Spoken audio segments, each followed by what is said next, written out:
Pharmacist Ben. Hello there, Mr. AJ. You know, I don't know about you, but when I hear that music come on, I just can't. because I know it's time to talk to Pharmacist Ben, and we're gonna get some good knowledge going, and the people are gonna enjoy it. So I get kind of excited about that. I'm all about it. Oh my God, I can hardly wait till Monday at 7:00 Mountain Time. Serious. I mean, I count the hours. As the day goes by, I count the minutes. I do. I'm like, I want to see AJ and all my peeps. All right. Well, the sarcasm's rich tonight. Well, everybody, welcome, and we are on with Pharmacist Ben.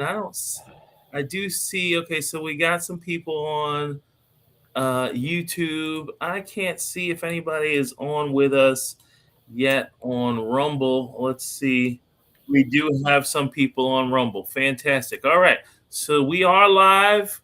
Welcome. You know, Pharmacist Ben, I just wanted to start off with a question that might get in your craw a bit. You know, we were talking about, and Becca Dukes is with us. We were talking a little earlier about a meme that I kind of see on Facebook a lot. And I actually sent it to Becca Dukes because, you know, we kind of talk about her eating habits often on this show. Okay. And she mentioned that she is focusing more on meat protein for food. And, you know, there's this meme that comes across all the time on Facebook where this guy, T. Colin Campbell, is talking about his China project where he did. It's not his China. No. It's not his China project. That's not correct. So what? I didn't interrupt you. Continue. And I'll tell you what the deal is. You know what? Yeah. Okay. So yes. So I guess he read the study. He interpreted it. He interpreted the study. Yeah, but a lot of people interpreted the study, not just him. He happens to be a very radical vegetarian type of nutritionist guy, and so he interpreted it his way. And he wrote a book on it. But there's a lot of people who interpreted it differently. That's first of all. So that's his interpretation. It's not his study. It's technically the China Cornell Oxford project. China Cornell Oxford. That's the official name of it.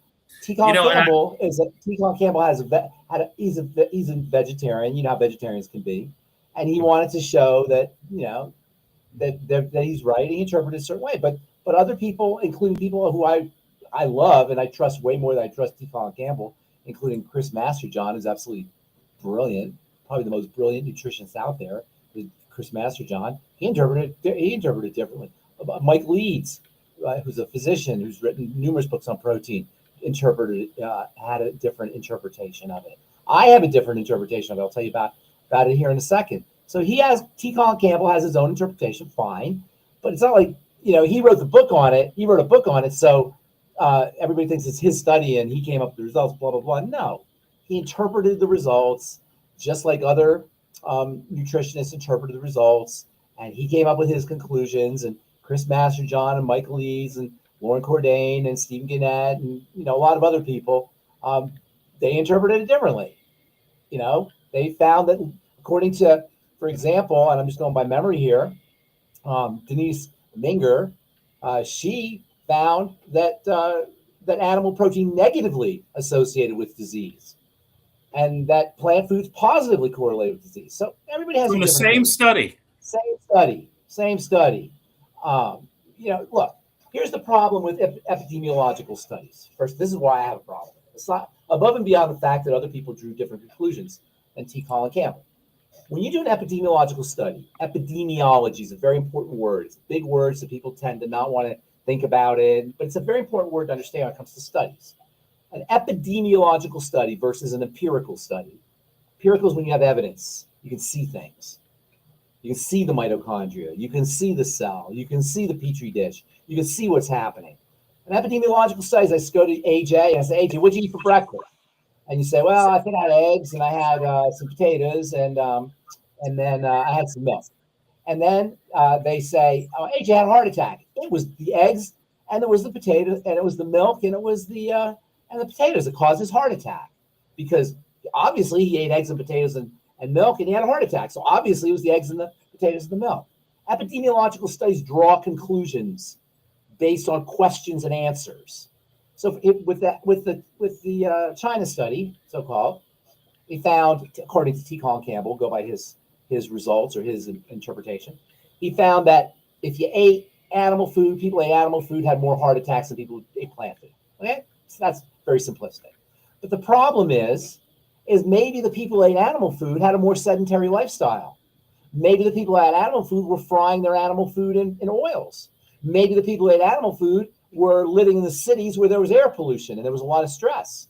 Maybe the people who had plant protein were living on rice, were living in rural areas, they were farming, so they were exercising and they were moving their lymph.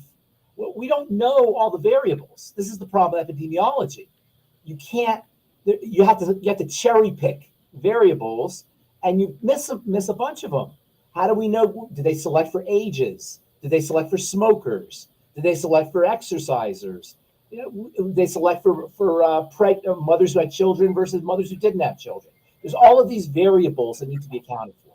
And when you do an epidemiological study, you can only practically test for a few variables.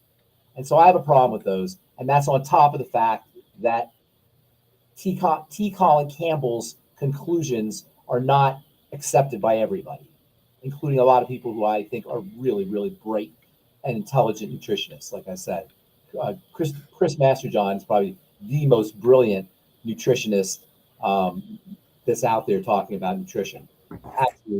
Absolutely. He knows. You think I know a lot of stuff? This guy knows way more than I ever know.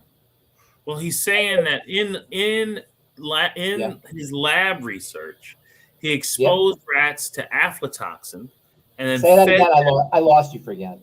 He said in his animal studies, he fed rats aflatoxin. Yeah. That's another thing he did. This is not the China study, by the way. This is a different thing. And then he said that their diets that consisted either 20% or 5% protein, and the protein he used was casein.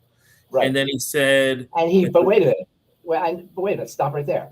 So he took rats and he fed them casein, either 5% or 20%. First he fed them the carcinogen, right? Right. And some rats got casein 5%, some got 20%, and he found that the ones who got the 20 were sicker than the ones who got the 5. Yes. And therefore he concluded that drinking milk is a problem. Yes. By that. It's idiocy. Milk is just a small amount of casein. He was feeding these animals, these rats, concentrated casein. And he's trying to draw a conclusion from rats that were fed concentrated casein about milk. Now, I'm not a big defender of any of these foods, but I'm just saying the conclusions he drew were sneaky. And I don't know this for a fact, but I believe he did it to prove a point. And that's sneaky. That's not fair. Because you can't draw a conclusion from 5% casein and 20% casein to milk. Milk has casein in it, that's true, but he was giving the animals casein, straight casein. You can't draw that conclusion. That's the problem with these kinds of studies. That's why I like to see mechanisms. I like to see empiricism. Even then, I just want every individual is going to be different. If you're a vegetarian, where are you getting your collagen from? Where are you getting your vitamins? Let's say your essential amino acids from? Probably from beans, right? Where are you getting your taurine from? Taurine's only found in animal foods. Where are you getting your cholesterol? Well, cholesterol's probably not a big deal, but where are you getting your taurine from? There are things in animal foods that aren't in plant foods and vice versa. Human beings are omnivores. We eat everything. And everything is important. There are vegetables that are big problems for people. Beans are a huge problem for people. So for vegetarians, a lot of times they'll say, oh, I'm a vegetarian. I get my protein from beans, and they're breaking out all over the place. They have terrible acne, or they'll have female health problems. See, neither vegetables or or animal foods can be blanketed as benign or problematic.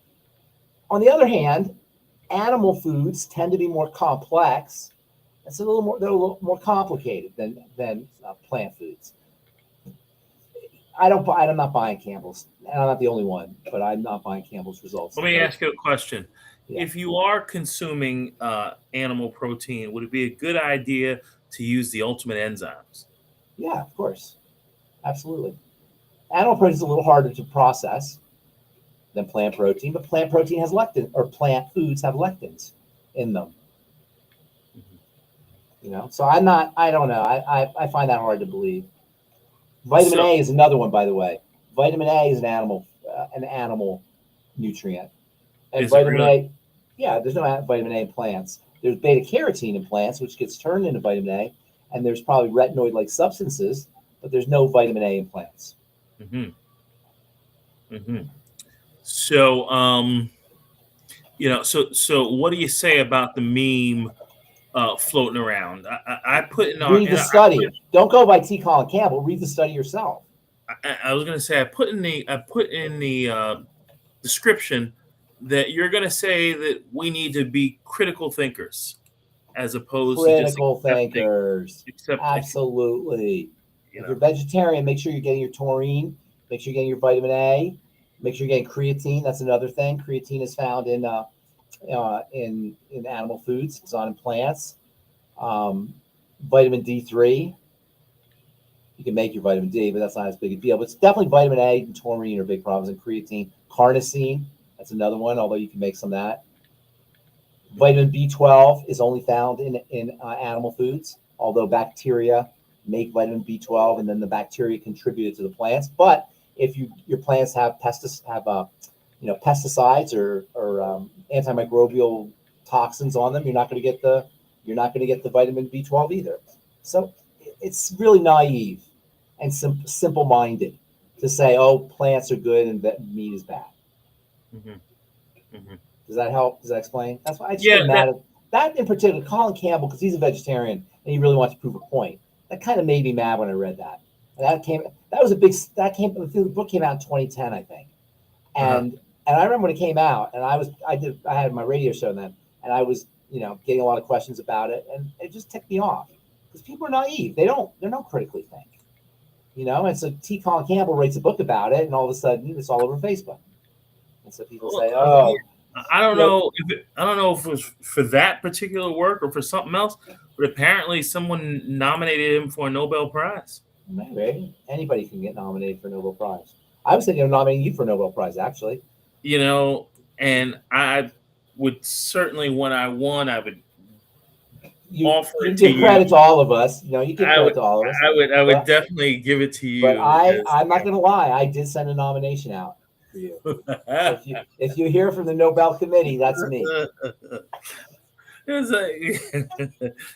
like AJ, we got something for you. Nobel Prize in our holistic health course. And if anyone wants to know more about the holistic health course, Becca can tell you. It's our coach with IWH.com. And if you want more information on that, wow, I didn't even have our frame up, Pharmacist Ben. You should have told me.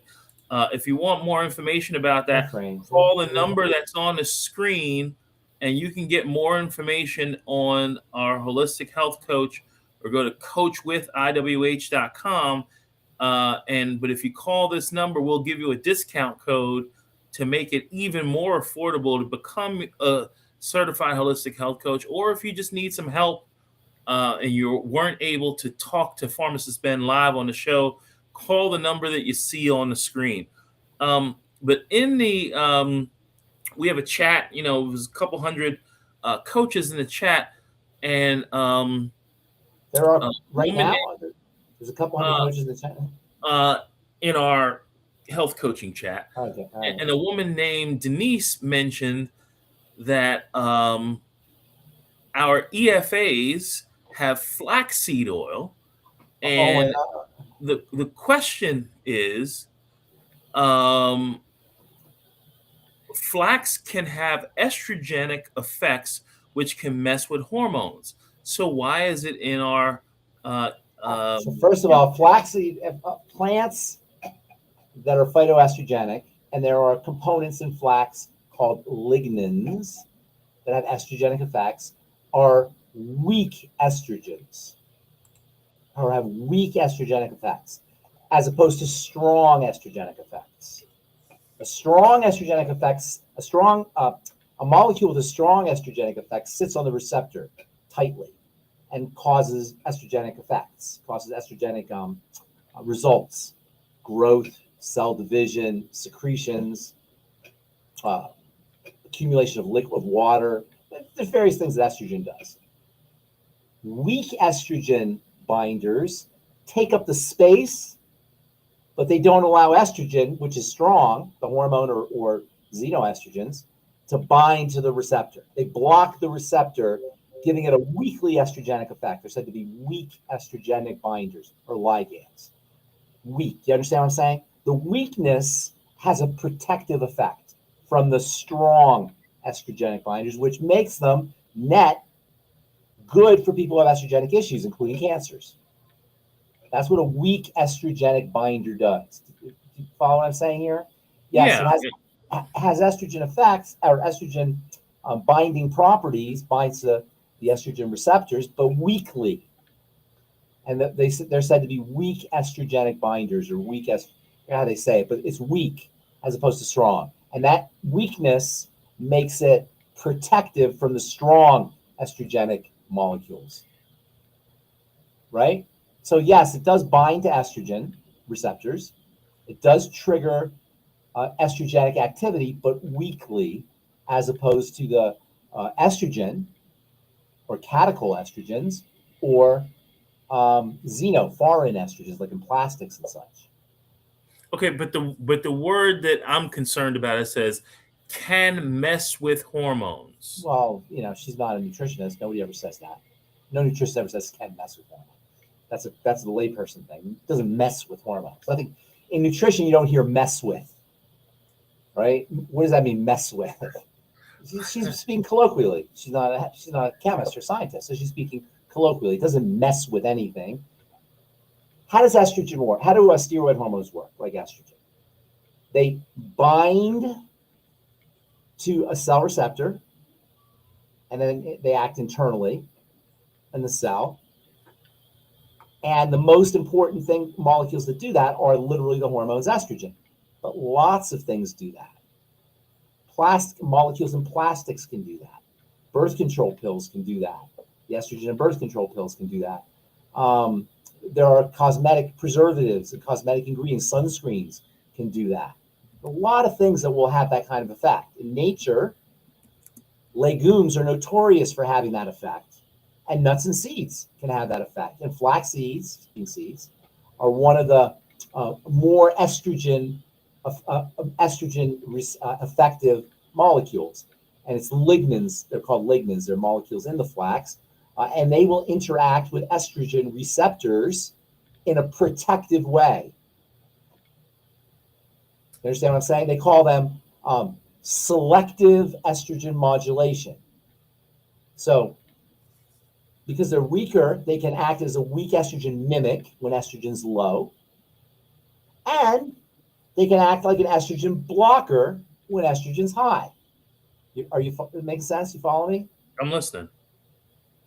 Are you there? I'm listening. Does that make sense? I'm using it. I can't see anybody else. I'm using it. Yes, so, it makes sense. Okay, so when we say mess with, I don't know what that means, mess with, but yes, they will interact with estrogen receptors and estrogen chemistry, but not in a bad way. Okay, so how about this? How about this question? Because what the inference is that in some way our EFAs are not good for women. Yeah, I've been saying that for years. Our EFAs kill women. Women drop dead all the time from taking EFA. I've seen this all the time. It's been in the papers. Woman takes EFA for longevity, drops dead. Haven't you seen that? I've been reading a lot about that. I never saw masses of women in New York. I've read in New York City. Masses of women in New York City are dying, dropping dead from taking EFA supplements from Longevity. Okay. Come on. Okay. Come on. Okay. I mean, I'm only responding to that sarcastically because it's so silly. But yeah, I mean, come on, really?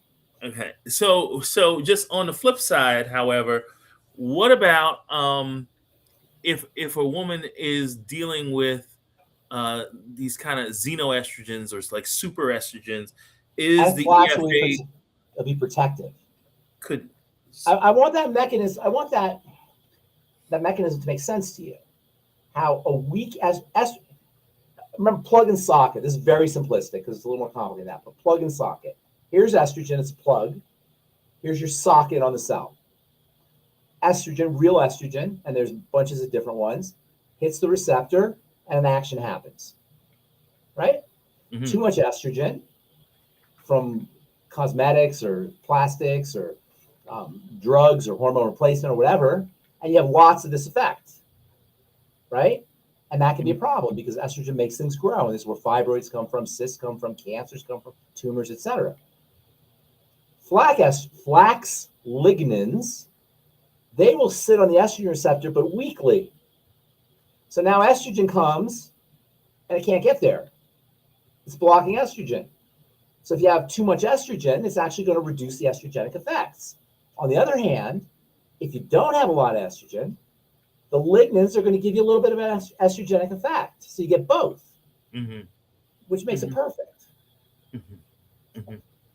And I wanted to ask you that in particular because I've heard you on numerous occasions talk about eating flax seeds in a whole as a breakfast type of food. I kind of heard you. It's amazing for protein, vitamin E, fiber, magnesium, omega fats. You get as much protein in a couple tablespoons of flax seeds as you get in an egg or maybe even 2 eggs. And it's filling for breakfast and it's easy. No dishes. You press the coffee grinder, grind the flax seed, put it in a cup. I like cold water. Some people like warm water. Put a little honey, a little stevia, cinnamon, clove. Tastes great. It'll fill you up for hours. Great for weight loss. And I've heard you talk about the flax seeds in relation to the TMR shakes, kind of like, I don't remember that. Maybe you say you would talk about filling. Maybe you're talking about TMR shake is that TMR shake. I'm telling you, with almond milk, chocolate TMR shake with almond milk and coconut milk. Oh my God! And a banana, an egg. It is so delicious. It's like dessert, and it's got all your nutritional value. It's so filling. And I asked Stan, Stan Dennison makes it. I was like, Stan, how come it tastes so good? And he's like, well, he's like heaven and hell. He wouldn't tell me how he does it. He does some, but I read the ingredients. I know what he's doing there. But okay. It's so good, man. Holy cow! Excellent. All right, so In It Together Health is asking us, and In It Together Health, tell us your real name. Can you talk a little bit about Barrett's esophagus and what YGY has in regards to health? Yeah. So, have you heard of Barrett's esophagus? I have actually, and we even discussed it once on this show. You and I did, or you did on the show? We have talked about that. If not, it was Doc, but I'm pretty sure it was you and I. Let me tell you, it's one of the most awful conditions a human being can have. It increases your risk of cancer, of esophageal cancer, which is a very deadly cancer. It's basically a damage to the cells that line the esophagus as a result of exposure to acid and bile. And over time, it happens over the course of time. There are people that have this. Have you ever had acid reflux? I've not, but you've talked about the flap. Yeah. Have you ever had? Yeah. So it's a flap. It's a sphincter. Sphincter. Yeah. So have you ever had reflux? Have I ever had reflux? You would know because it is the most miserable. I've burped before. No burp. I'm not talking burp. I'm talking tasting this stuff in your mouth. It comes up. Yeah, I may have had that once. I've had it like probably 5 or 6 times in my life, maybe a handful of times. It is so awful. But there are people who have it all the time. They have it like daily, regularly. Becca said that Stan Dennison had it. Did he? I didn't know that. He had Barrett's esophagus? Yeah. All right, so let me explain this thing. So when the splashback, when the bile and the acid splash up, they're caustic. And it's hard to tell you, it's hard to describe the awfulness of this substance when you taste it. It's just, I still can, it's hot. It's like, it tastes like a furnace. It's acid. And over the course of time, it damages the cells of the esophagus. And that damage, when the cells get damaged enough, it causes this condition called Barrett's esophagus. And ultimately, it can lead to esophageal cancer, which is one of the most deadly of all cancers. Why is esophageal worse than an organ cancer? Because it's virulence, it's deadliness. It's one of the most deadly of all the cancers, is esophageal cancer. So the person asked about if we have longevity products. Yes, there are longevity products, but not for Barrett's esophagus, but for the digestive system, for acid reflux, for GERD, gastroesophageal reflux disease.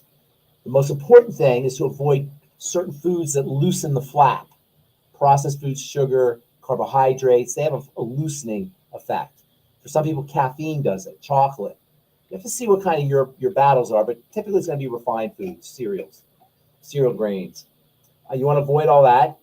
And then also use, believe it or not, supplements that support stomach acid, because stomach acid helps close that sphincter. So this condition is a sphincter problem, not an acid problem. You understand? So suppressing acid obviously is going to work, but you need acid.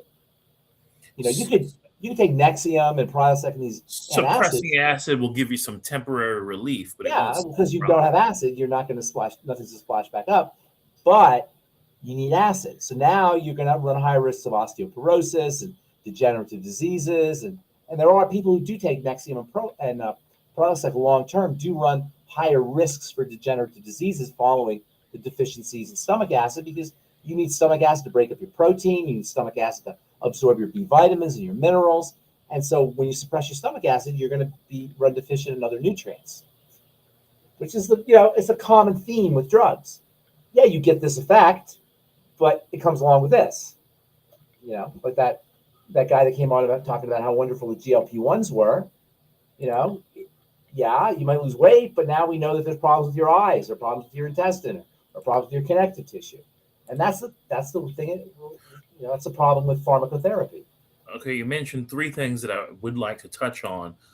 Keely mentions bulimics have side effects in the esophagus because they are forcing themselves throwing up to toss their cookies. She said, "Yes, toss their cookies." Toss their cookie. But you mentioned a couple things, so I'm going to transition into a question from Green Bear on Rumble. And he said, I need the last word on the issue of vitamin D supplements, vitamin K, magnesium, and other cofactors to ensure that it drives calcium into the bone instead of the soft tissue. No, that's not how it works. Keep your blood pH alkaline. That's how it works. You can't supplement supplements can help, but if you're acidic, which many people are, from being toxic, from stress, from inflammations, cell death, all of these can lead to an overall case of low blood pH. The blood pH is very tightly controlled. And one of the things that happens when you're acidic is calcium will leach out of the bones into the blood, and then it will get deposited. Vitamin K can help for sure. Magnesium can help. D3 is important for absorption through the intestine with calcium, and probably into cells too. So all those are helpful, but the main reason why calcification occurs is from overall inflammation and acidity, blood acidity. And that's really what you want to focus on, because that's how we die. calcification of the tissues following low blood pH is one of the ways it's a cause of mortality. Not to mention misery before you die, because it impairs heart function and brain function and pineal gland function and kidney function. And so, it has an overall anti-health effect, but then it'll eventually kill you. It's not taking vitamin K that's the solution. That doesn't mean vitamin K is not important. It's very important, as is D and magnesium and I forgot the other one. Strontium and boron, and they're all important. Yeah, they're all very important. Right. But I guess what you're saying is, if you have a hole in your boat, no matter how many buckets you can bail water, right? Because you got to fix the blood pH so the blood is not pulling calcium from the bones. Yeah, calcification or low blood pH is a survival issue. So the body has these mechanisms. You can't override that with vitamin D or magnesium. The body's doing what it needs to do to survive. So calcium is important for keeping the blood pH alkaline for survival reasons. You're not going to override that. And then another question happens to be, you mentioned the gentleman that came on, and this might be a whole show for another day, but you mentioned the gentleman that came on and mentioned that he lost a lot of weight on a GLP-1 drug. Yeah. And we were at a seminar a couple weeks ago, and I encountered a number of people, at least 2 or 3, who had taken the GLP-1 and lost 40, 60 pounds. And that happens. What might be something that, now that they've gotten to that plateau, what might be something that we can offer them to wean them off of the drug, but continue to help them to move in the direction they want to go? For weight loss, you're saying? For weight loss or weight management, because once they stop the drug, apparently people will gain the weight back. So they're told not. What's a good way? What's a good way to lose weight? What's a good way to get off of the drug but maintain your healthier weight? Sugar. GLP-1s work by supporting insulin. Insulin resistance happens when your insulin is being pumped out chronically at high levels. So sensitizing cells to insulin is the answer. Fasting. Well, fast is great, but just going low carb, right? Or reduce your intake of foods that spike insulin. I mean, it's not that difficult. I mean, it's simple, but it's a little hard because we eat for mental reasons. Everybody does, including me, and that's hard to override. So eating keto is what Becca's saying. What's that? Eating keto. Keto's a good way. Yeah, absolutely. But the thing about keto is keto's a low calorie diet. And by the way, calcium, to be clear, calcium is not necessarily alkalizing the blood. Calcium under conditions of extreme acidosis or chronic acidosis, minerals will help buffer the acid. That's not exactly alkalizing the blood. You follow what I'm saying? It's not like lessen the corrosive effect of the acid. Yes, exactly. It's not like a pH regulator. It's more of a protective mechanism. So it's a subtle point, because and the same thing basically happened, but I don't want people to get the idea that calcium is alkalizing the blood as much as it's buffering the acids. All right. Well, Becca, Keely, did you have a question that you wanted to bring on? If so, now's your chance. And that is great information that you've given us so far, Pharmacist Ben, and I really appreciate that. Now, to our next question, if Keely's not coming on, we were talking about some of the longevity products, and one of the products apparently had some safflower oil in our SmartFX. SmartFX What do you tell me? is I'm not telling you about that. SmartFX is another capsule? Capsule, very small, another essential fatty acid type of. Okay. Is the person asking about the safflower oil? Yes, saying that. Why is there safflower oil? I was told that we shouldn't have oils, especially seed oils. Seed oils are a problem. But when we're talking about nutritional oils, that's different than salad oil or French fry oil. Nutritional oil, first of all, is in a very small amount, like drops of it. When you're dipping in French fries, you're immersing your foods in like a bubbling cauldron of safflower oil. It's not the same thing. Secondly, the amount of oil that you're getting in a capsule is partially vitamins, antioxidants. So you're getting the safflower oil not because you're getting oil. They're giving you the safflower oil not because they want to give you oil, but because it contains vitamin E or it contains some kind of antioxidant substance. So the antioxidant is going to protect the oil, and it's in the capsule. It's in a gel cap, so it's further protected. It's not the same thing as cooking oil or salad oil, which is, poured on your salad or like I said, saturates a food. A food is immersed in, and it's hot. It's a completely different animal. You're getting a small amount. It's protected. It contains antioxidants. It's completely different. Mm-hmm. What do you know anything about sodium benzoate? Yeah. What about it? Is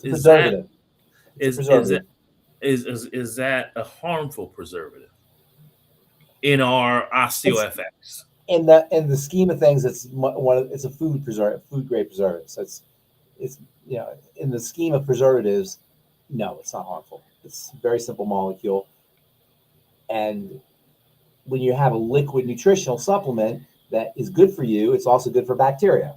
So you got to have some kind of preservative in there. And sodium benzoate is that. It's a very, very mild preservative. Mm-hmm. It's not. But we do encounter people who will look at the ingredients. They'll grab a Tangy tangerine, right? Yeah. And then they'll look and bypass all of the 1,000% of the good stuff and say, "Oh, it's got stevia. I know. I can't use it." I know. What do we say to these people? I don't say anything. They're not our customers. That's fine. Just let them be. Let them be, man. Everybody has to be. I don't want to ever be in a position of having to persuade anybody. That's not, it's not in anybody's interest to be convinced or persuaded. This is a message for people who already believe this stuff. They just need guidance. I'm not here to persuade anybody. You don't understand how valuable Beyond Tangy Tangerine is, or any nutritional supplement program is. That's your business. I'm not, I'm not mad or I don't care. It's your business. Let everybody be. This is a message for people who understand the power of nutritional supplementation already, but they want some guidance. Mm-hmm. Keely is asking a question on polypharmacy. On what drugs have studies been conducted on the effects of using 2 or more drugs? They don't do that. Nobody does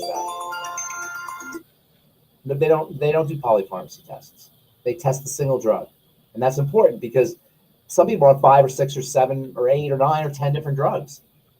It's not unusual for somebody to have a heart transplant, or not transplant, but a heart bypass, and come home on 7 drugs that they've never taken before. I have a lot of friends who do that. It's happened to a lot of friends. Mm-hmm. So no, it's never been done, but you can just use your imagination and see if one drug is going to be a problem. Taking polypharmacy, which means multiple drugs, is going to be exponentially more of a problem. Not additive, but exponentially more problematic.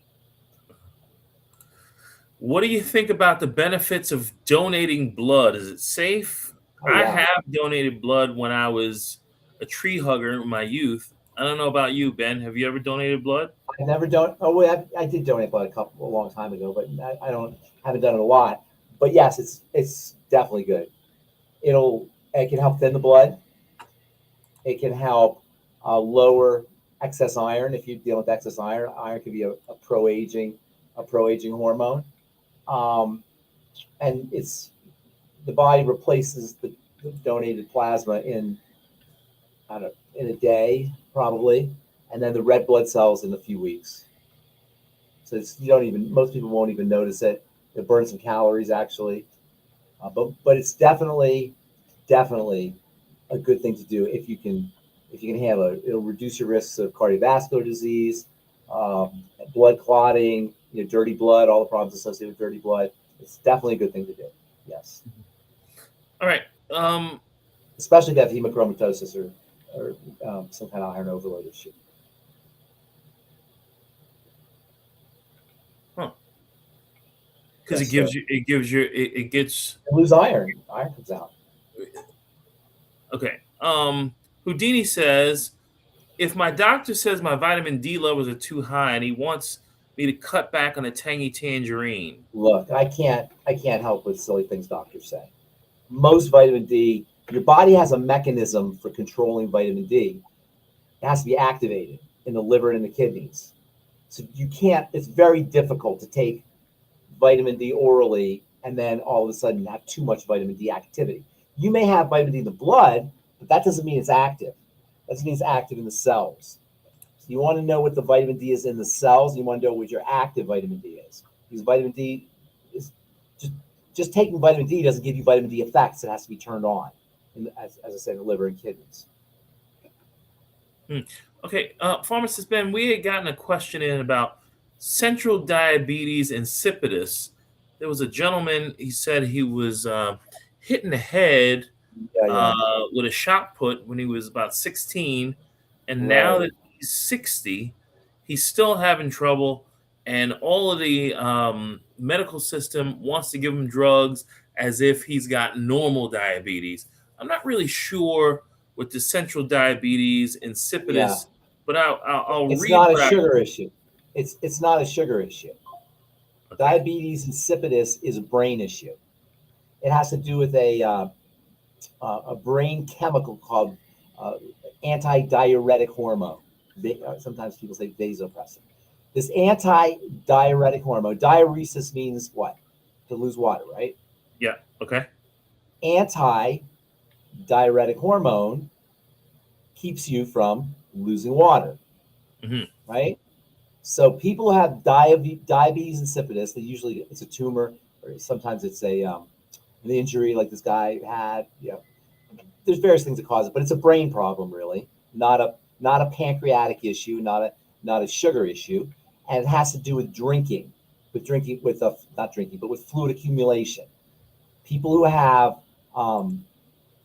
diabetes insipidus, central diabetes insipidus, which is a form of diabetes that affects the brain rather than the pancreas, have problems with fluid accumulation. So there's different things you could do if you're dealing with it's not going to really be something that you can control with diabetes medicine because it's not pancreatic. What you can do is you can increase your ADH. That's one thing you could do, your antidiuretic hormone, right?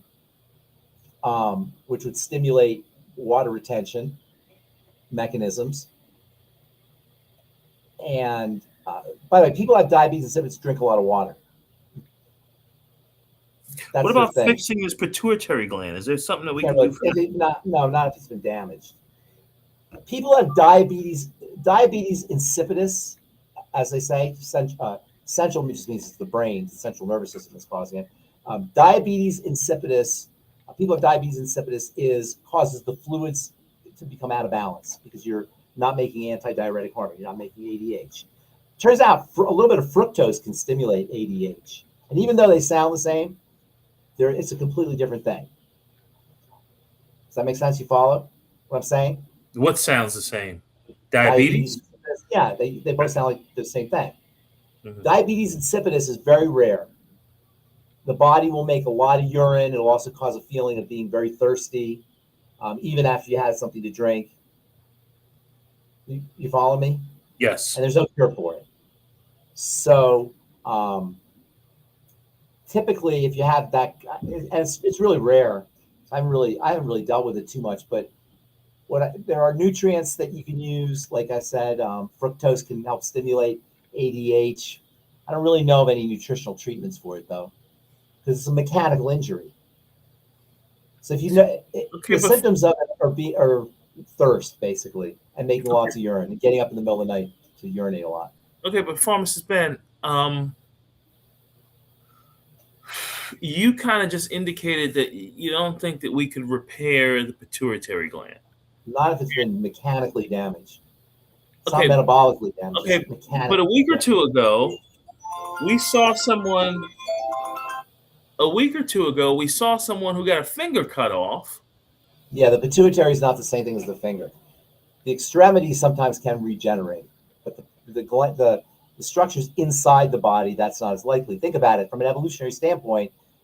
You would lose your fingers not infrequently because you're out hunting. So it's easier to regenerate extremities than it is. I don't know. I think it might be possible. I just don't know. The liver is internal. The liver regenerates. Yeah, there are parts of the body that regenerate. That's true. Pituitary, I don't know if that's. Who would hell believe that somebody would regrow a finger? No one would ever believe that. Hey, no, your point that's a very good point, by the way, AJ. I don't mean to marginalize that. I'll tell you why. Because when this gentleman has diabetes insipidus, he's focusing on his brain, on his pituitary.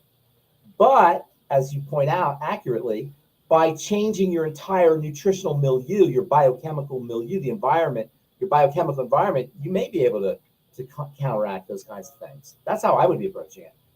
I wouldn't be focusing on, remember, the root, not the fruit, right? I wouldn't be focusing on the fruit. I'd be focusing on the entire system and trying to make the entire system healthy. I'm not saying necessarily that these things are going to regenerate your pituitary, but that's what you want to do when you have something. I mean, look, at this point, if you did nothing but flood yourself with nutrients, it's a benefit, regardless of always going to help you. It's a benefit. Absolutely. And in the case of ADH or antidiuretic hormone issues, where you're not responsive to antidiuresis and you're losing a lot of fluid, there are some strategies that you might want to employ. Like I said, so two people, Yvonne and Keely, are both mentioning this book, The Salamander in the Body Electric. Yes. Becker. Yes, that's exactly. Robert Becker showed that in a salamander, anyway, a salamander is I say a lower animal, an animal that's not evolved. They can regenerate limbs, absolutely, by using electrical stimulation. And it may be that we can regenerate limbs. Limb regeneration is not the same thing as organ regeneration. And Becker did regenerate limbs. That is absolutely correct. By the way, I had a buddy who got his doctoral thesis at Columbia was they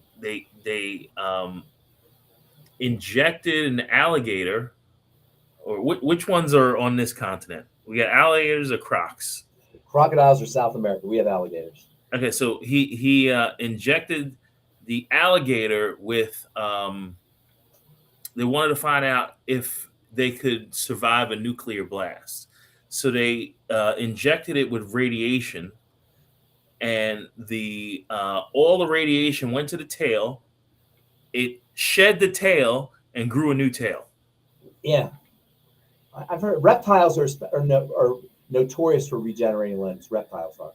As I said, lower animals lower in the evolutionary scale, they regenerate limbs. That's a known fact. And even babies sometimes regenerate limbs. As we get older, we lose that ability, but Becker showed that it's possible. And he showed it's possible by manipulating electrical fields, not nutrition. Electricity. Becker, that's what The Body Electric is about. Great book, classic book. Isn't nutrition electric? Secondarily. Okay. the electricity is literal. It's I know what you meant. Yeah. I know what you meant. And then, but it is, yes, you're right, it is electrical. For the guy with the diabetes insipidus, sodium, salt, they could say cause of water retention. That may work in your favor if you're losing water because you're not responsive to ADH. Mm-hmm. You know what I'm saying? Mm-hmm. So electrolytes, salt in particular, sodium chloride. Mark on YouTube has had a miraculous regrowth. He mentions how he regrew his love handles. Yes, it's well known that love handles will regenerate. I've experienced that myself. Mark. You and I both. So Texas Hill chopped off his toe, and they sewed it back on. Yeah, they can sew things back on. You ever remember Bobbitt?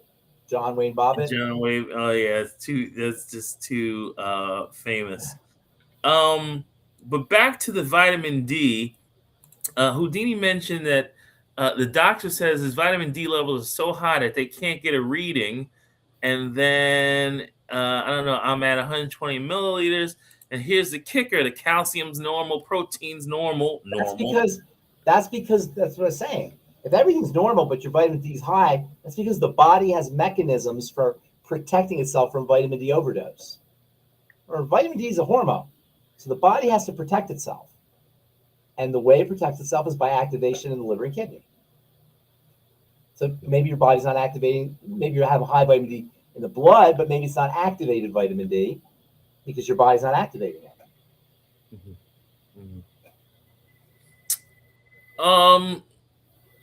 All right. Yeah, and Yvonne, Yvonne's all about the electrical. Yvonne uses electrical tools, physical electrical tools, to break up scar tissue and get the electricity flowing throughout the body. So she uses that in combination with our Mighty 90 to have drastic effects on people. And that is about it. Unless there's a crucial question coming in, I just want to ask Pharmacist Ben, what do you think that we should be telling the people before we depart and end another amazing episode of Pharmacist Ben? If you do supplementation correctly, there's no way it's not going to improve your life if you do it correctly, but you got to do it correctly. You have to know how to do it. And don't get your nutritional information from Instagram or Facebook. All right. If everybody, keeps that in mind. Oh, iodine question. Okay. What was the iodine question? Iodine's amazing stuff. I've been putting, okay. I don't know if you can see this. I've been putting 2% potassium iodide liquid, 2 drops on my throat topically. Is there any problem with doing that? My hair is darker and getting thicker. Say that again, putting iodine on the scalp? Potassium iodide liquid, 2 drops on my throat topically. Well, it's probably good she's probably using it for thyroid hormone, I would assume. Is there any problem? No, there's no problem with that. Judith, I don't know how much better it's going to be than just taking it orally. Napster Freak, is that Lugol solution you're referring to? Is that what the potassium iodide is? I did see Lugol's Lugol solution a couple weeks ago. Lugol's is great, and there's also an oral tablet version called Iodoral. Mm-hmm. But Lugol's doesn't taste very good. That's the problem with Lugol's solution. I was looking at another Facebook post, and there was a guy talking about iodine deficiency being the cause of tumors throughout the body. That's not a bad guess, because iodine is important for glands, the breasts, the adrenals, the pancreas, the thyroid. And so I can see how deficiencies can be associated with cancers of the breast. They are associated with breast cancer. I know that, or at least with fibroids of the breast. So iodine is one of the most important minerals for women for that reason. Also, iodine deficiency is one of the major causes of mental retardation and cretinism in kids. It's very important for developing brain, for developing fetal brain development. Probably has something to do with the thyroid. But iodine deficiency is not uncommon because iodine is not really found in terrestrial plants. It's not in the earth. It's an ocean mineral. So if you're not eating a lot of seafood, or you're not supplementing, or you don't live in an area where there's seafood, where it's easy to get seafood, those are the people who suffer from iodine deficiency. And iodine deficiency can cause all kinds of health problems, for sure, including mental health problems and weight gain issues, for that matter, because of the hypothyroidism. Eat your cruciferous. Not cruciferous vegetable. Eat seaweed. Seaweed, yes. Seaweed. Exactly. What about FucoidZ? What's that? What about FucoidZ? FucoidZ is great. Any iodine? Yeah. There's probably a little iodine. It's brown algae. There are certain foods, cruciferous vegetables are famous for being interfering with iodine uptake, but you have to eat a lot of them. You have to eat huge quantities for that to happen. All right. Thank you, everybody, for tuning in on Rumble, Wyoming Annie, Green Bear, Bruce. Thank you for being on, and on YouTube, folks who have mentioned that they're on Texas Hill, and Houdini, and Mark, and Napster Freak, and everyone else who's on with us, Yvonne and Judith.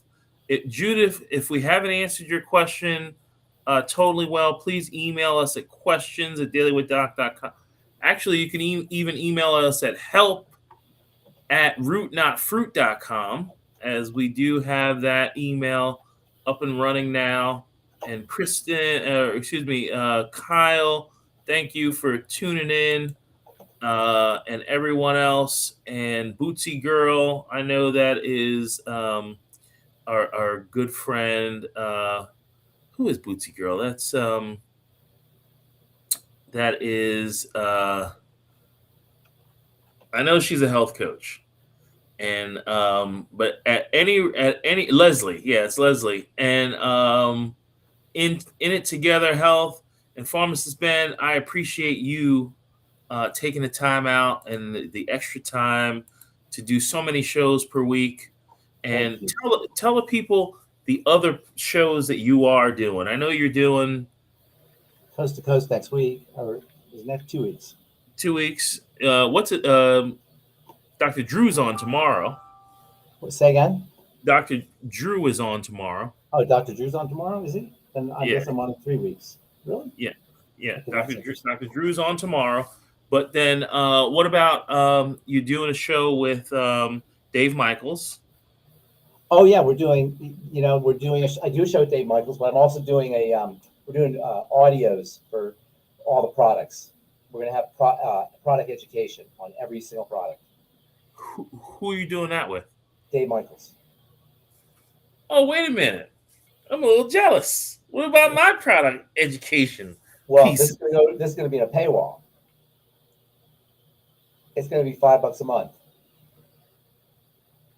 $5 a month, and I'm going to charge $7 a month. What do you do? Right. You can do that. I'll do that. I'll do that with you. Okay, but and then I know that you did Saturday. People were asking me about a replay. How did that go? I never heard how that went. Did you hear how that went? I guess it went well, but because people kept emailing me, asking me, "Can I get a replay?" I'm like, I don't think they record that. Oh, okay. I was thinking about the clinic that we did in Mexico, because I left early. So I didn't really hear about it. Rebecca said it went okay though. Yeah, it was fantastic. You know why it was fantastic? No. Well, it was fantastic because you were there. No.